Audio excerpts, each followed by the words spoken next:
Part 1. Then. Wild Things. Salem, 1693. The world was full of wild things then. It brimmed with oak and hemlock and dark whispering places that turned you round and round until there was no turning back. The women folks said that on early mornings near the harbor you could hear echoes of witch song, which sounded like bird song but more bitter. The men folks said godliness would save them from any witches, but they honed their axes and twisted new ropes just the same.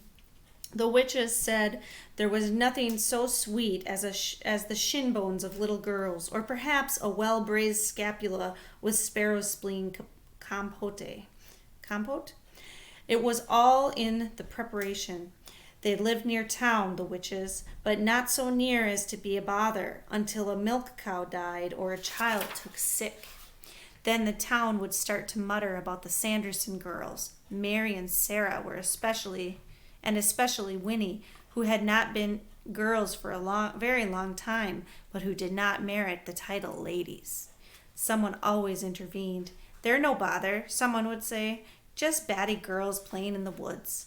"Leave them be," someone would say. "Don't you remember how kind their mother was and how generous?"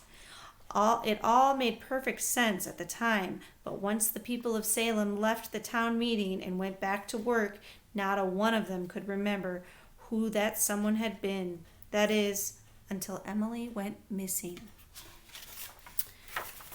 This is Hocus Pocus and the all-new sequel. I had no idea that this was a book. I found it at the bookstore yesterday. Those of you that like Hocus Pocus, the movie, and all of the talk about the possible sequel, this book is a very exciting thing for us. Something really cool about the book. It does have some pictures. It is a young adult literature book. I found it in the young adult section. That being said, it really seems like it's really easy to read. There are some pretty, there's the page that I read to you starts out and it has a map.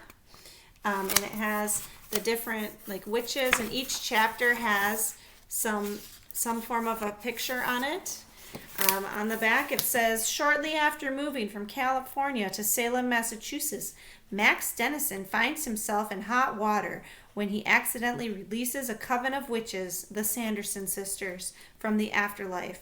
Max, his sister, and his new friends, human and otherwise, must find a way to stop the witches from carrying out their evil plan and remaining on Earth to torment Salem for all eternity. Okay, that's the first part.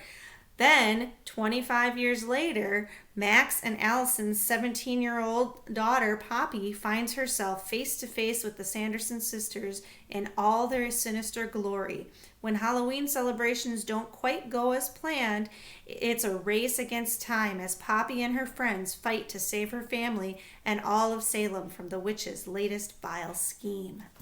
So, if you are interested, this is a book that it was at Barnes & Noble in the young adult fiction section. It was by all of the kind of scarier books. So I think this is going to be a good one, and it's a good time of year for you to be reading it. And let me know if you have any thoughts on other books that I should feature on our First Page Friday. All right, have a great day. We'll talk to you soon.